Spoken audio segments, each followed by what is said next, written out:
What's going on, guys? Welcome back to the channel. My name is Steve. I'm Lindsay. Today we're going to be checking out why so many American homes are so flimsy. Now, this is a topic that Lindsay and I have talked about somewhat quite recently because we've been kind of looking around at houses. We're hoping to buy a house or build a house or something like that in the relatively near future, within the next year or so.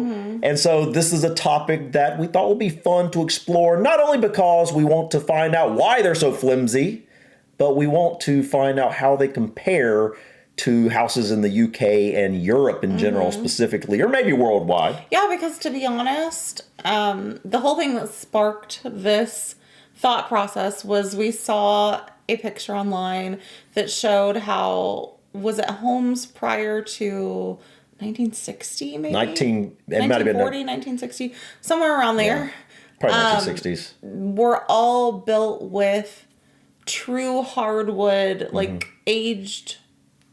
It was mature lumber. Old growth wood. Yeah. And now, like, it was a picture of two by fours, I guess. And the difference was astounding. I think in the UK, for example, and this is probably, all over Europe, you're going to have a lot more stone housing than I love that. I do too, and it's much harder. I mean, you can think, looking at the journey we've been on, and you see the different buildings and whatnot. How long it lasts, right? How much they last, and can you imagine? We're talking about houses, but can you imagine a house that's thrown up in some of these subdivisions you see around America? Can you imagine those houses being standing 500 years from now? It is. You see these; they throw them up in like literally a month, if that. Yeah. I mean, like you'll see houses thrown up in a few weeks. The shoddiest, cheapest materials. Yeah. And then they want like an arm and a leg for them. I feel like we're getting a little ahead of ourselves. We don't even know we don't even know what they're going to talk about on here, guys. So I have a tendency to ramble on and on and on. And then you pull me into it. Yeah. But anyways, guys, let's go ahead and check it out here. Why so many houses in America specifically are flimsy. You can hear conversations through the walls. In an Footsteps apartment up the stairs. Banging pots in the kitchen when you're across the house. Oh, That's just life in most American homes. I thought that was Walls normal. are thin and the opposite of soundproof. And something always needs to be fixed. And most homes aren't even that old. There should be no excuse that they're falling apart. That's true. But why are they Very true. like this, especially when other areas have sturdy, thick houses that last hundreds and hundreds of years? The answer isn't just capitalism, so don't click off the video just yet. It's actually a lot more complex, and the solution isn't easy. If you're looking for one quick thing to blame, you can look towards George Washington's snow. In 1832, the civil engineer was tasked with building a Chicago warehouse as quickly as possible from the local softwood. So he got creative. Snow used 2x4s to assemble hollow walls, several stories high. The method let individual workers handle assembly, leaving only one person to nail it all into place. Wow. Snow completed the warehouse in record time. The method was called balloon framing, and it became the construction method of choice in Chicago. But balloon framing didn't take off until the 1940s, when America was experiencing a post-war boom period. Okay, so far, the balloon framing didn't take off till later, so 1940s. So that basically goes to say maybe the houses earlier, 1940, 1930, 1920. With that picture we saw prior, 1940 and earlier houses. Well, I don't know if they're talking about specifically as just the soft wood or if they're talking about a form of framing here. But the wood is one thing, and that's what I thought we were really going to be exploring here more than anything. But it sounds like it's about a type of framing itself. More Americans had money than ever before, and they wanted the American dream, a house. They could suddenly afford to buy homes in sprawling new suburbs. Oh my goodness. And contractors knew they could make a killing if they could produce enough homes to satisfy the demand. Balloon framing and its successor, platform framing, allowed contractors to frame houses basically overnight. But there was something unique about balloon framing that made it only feasible in certain countries, like the U.S. and Canada, and not in Europe. Balloon framing requires a massive quantity of long, mature trees. And America had an abundance of super tall, mature trees. Plus, it was an easy and cheap construction material for the newly growing suburbs. So Europe and the UK specifically didn't have the same amount of trees. Is it basically because they had been on, they had set up, towns and villages and so forth for so much longer than America had. So all the trees were chopped down, all the old growth trees long ago? I don't know. I'm guessing that's what it is. Wood is sturdy, yet flexible enough to withstand low-intensity earthquakes and tornadoes. If you want to hear about all of wood's good qualities, check out our video on the subject here. In Europe, wood is still incredibly expensive because so few forests remain. It's expensive And what here they do too. have is heavily protected. So the average European home is built with brick, stone, or concrete, and they're many centuries old. Yeah. These materials can be sturdier and safer than wood. A concrete masonry wall has a, shocker, higher fire insulation property rating compared to a wooden frame wall. It makes sense. One of these concrete walls has a fire rating of around 4 hours till it's destroyed, as compared to a wooden framed wall, which only has a rating of around an hour. Insurance carriers also have long-term data suggesting that homes constructed of brick are less likely to be destroyed by natural hazards. And if saving money is your game, the U.S. Department of Energy estimates that you could save $340 a month or over $4,000 a year on heating and cooling if you live in a brick house over a wood one. Wait, saving $340 a month. Depending on the size of the house. Yeah, but that would mean that what is your electric bill? Like $500 plus a month to cool? Okay, I have never had an electric bill that expensive. Well, ever. in bigger homes, probably. Like, how big is the home? I don't know. How big is the home? 10,000 square feet? I mean, maybe in certain locations around the country you would have that Higher electric. But like, that's crazy. But yeah, brick is going to retain the heat better.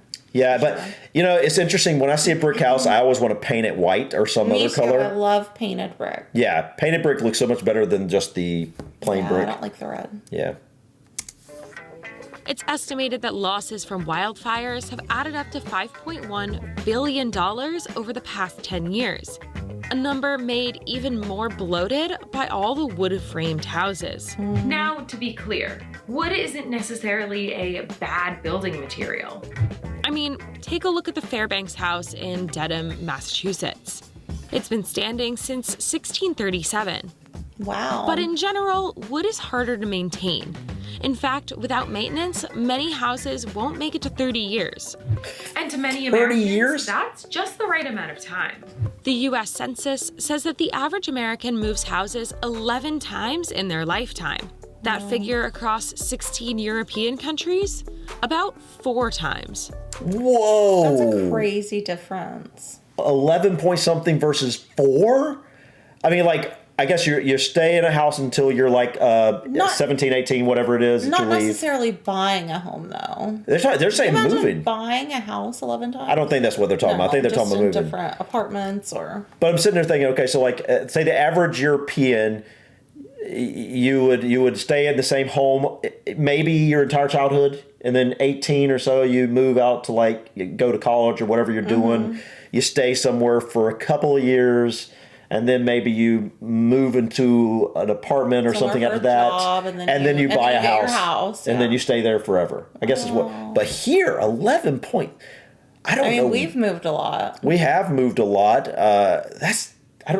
I don't know. Why is that? That's interesting, guys. Why would the difference be? What would that difference be? It doesn't really make sense why we would move literally 3 times more, roughly. Yeah, that's pretty crazy. That's crazy. Okay.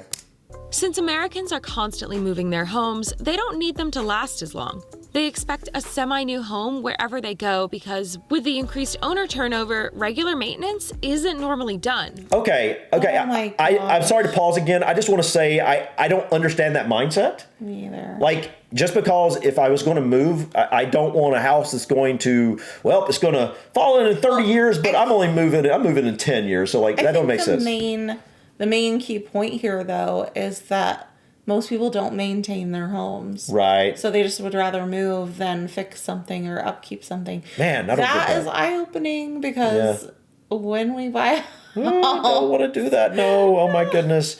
Wow. I don't get that. No. But, like, it's true, though, this 30-year time frame. Culture. It is throwaway culture, but like this 30-year time frame that she talks about, like some houses will only last 30 years if not well maintained, right? I can think of subdivisions that popped up in my hometown. Growing up, I loved my hometown, and we didn't have many subdivisions and stuff where they had like lots of quote unquote Mac mansions is what we used to call them. And they all of a sudden people started moving in because it was a desirable area. And so they started building these subdivisions with a lot of houses in them, and they were just with this method, they throw them up. And I remember like some of them coming along in the like late 90s, right? And those were the really nice homes. But when I've seen them in the last few years, we're talking 25 years, say. 25 to 30 years. They're run down. And they're run down. And that when they build them, they're like, oh, these are so nice and whatever. But now they're run down, and like, I wouldn't want one of them. And you can tell they're just not. But I don't want one of the newer ones either. No, that's the point, because the newer ones are the same as those 30 years ago that will be in 30 years from now. They'll be trash. If that. It's easier just to rip it down. What about the money you spent on it? And start over fresh. But why do Americans move around so much? You can blame the job market. In America, it's much more common to hop around between companies. The opposite is true in the European Union. The World Bank reports that the median tenure of the average U.S. employee was 4 years, while the median tenure in the EU was 10 years. Wow. Part of that culture of constantly shifting jobs is moving to a new area to take that job, meaning you've got to move houses. So, short story, blame George Washington Snow. Long story, blame the shifting U.S. job market. Interestingly, we aren't the only country in the world to have famously flimsy houses. We share that title with Japan, and they're actually worse than us. Houses in Japan depreciate like cars do in the U.S. After 20 years, a Japanese house typically loses all of its value and is, on average, torn down just 30 years after being built. Wow. According to a paper by the Nomura Research Institute, it's a major obstacle to affluence for Japanese families. That's the collective crazy. waste is approximately an annual loss of 4% of Japan's total GDP. Holy wow. The total amount of new houses built in Japan every year is on par with the United States, despite having only a third of its population, which is shrinking every year. That is crazy. 87% of Japan's home sales are new homes, compared to only 11 to 34% in Western countries. Part of the reason for this is that the Japanese love new things. Their frequent and severe earthquakes make old houses, cheap wood frame houses from the same post-war boom we had, dangerous and without proper seismic reinforcement. It's considered futile to invest in their maintenance or try to improve them. That's especially reinforced, the Nomura Research Institute says, by concepts of impermanence in the Shinto religion. Take a look at Issei's Grand Shinto Shrine, a huge religious site that is rebuilt from scratch every 20 years. Wow. Unfortunately, it's very expensive when you apply that same principle to houses. Americans wanted cheap homes to fulfill their dreams of home ownership after World War II. But the tricks that contractors used to make that happen have made it easy for us to view homes as disposable and unworthy of repair. But times could be changing. A recent trend that hasn't unseated wooden framing yet is modular or prefabricated homes. Modular homes are constructed in sections away from the building site and then put together on the property. But they're actually framed with 8 to 10% more wood, so they're extra strong for transportation and are designed to be sturdier than regular homes. Instead of nails and screws, walls are connected using joints and strong glues. It's a method that has become increasingly popular for making tiny homes, right there. but hasn't managed to beat out balloon framing on the most important thing to contractors: price. Modular homes sell for less than regular homes, even though they can be slightly cheaper to make, so contractors avoid them in favor of more profit. If Americans decided to stay put in one home and invest in it, that might change. But the cheap efficiency of wooden framing and the necessity of moving to advance one's career are hard lures to resist, especially when everyone else is doing it. So I suppose you can really just blame it on trying to keep up with the Joneses. Well, Interesting points. It is. Very interesting points, but it's like, I don't really understand the mindset. Do you? I mean, I don't understand. I see where it's coming from. No, of course, but I don't understand the mindset. I understand where it's coming from, but this whole mindset of keeping up with the Joneses and all this. Part. What I'm getting at is I don't understand the whole throwaway culture. I don't understand the whole keeping up with the Joneses culture. I just don't get it. It's like, I think social media has only exacerbated that. It has. It's like, because people just want to show off like aesthetics of everything. It doesn't matter the quality.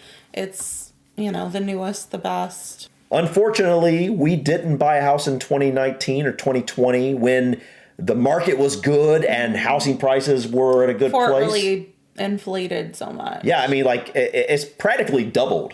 At least around here. Yeah, and pretty much I think anywhere we've looked in the U.S., generally speaking, it's gone up 50, 60, 70% or something like that. And at the same time, interest rates have gone up. But it's like, I can never see buying something like this, knowing that is not built to last. Who doesn't want to, if you buy a house, you live in it and then pass it on to your children?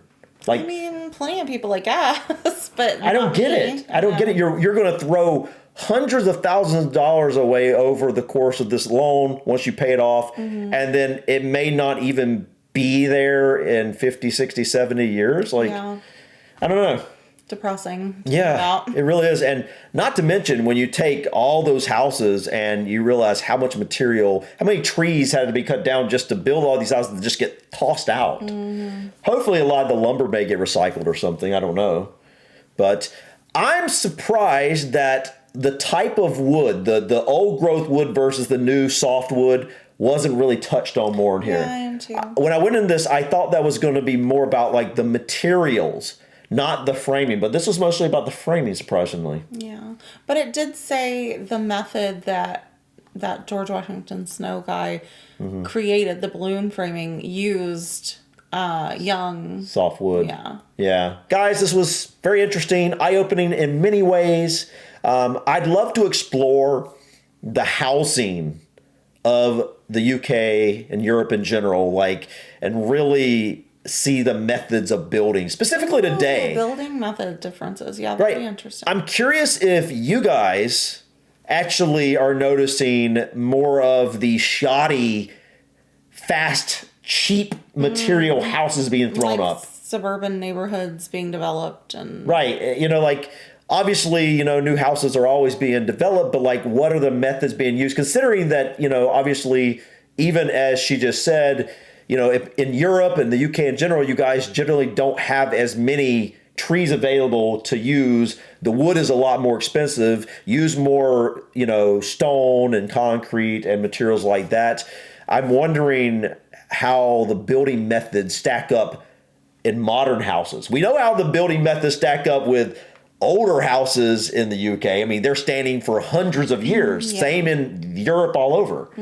But what does that look like for the modern houses? Are they just as strong, or are they also noticing the same thing we're noticing, the decline in the way houses are being built? Yeah, that's a good question. Let us know in the comments what you think, guys. But I think that's it for us today. Thank you so much for stopping by. Please click that like button. Feel free to drop your comments. And don't forget to hit that subscribe button. We are trying to hit that 100,000 subscriber goal.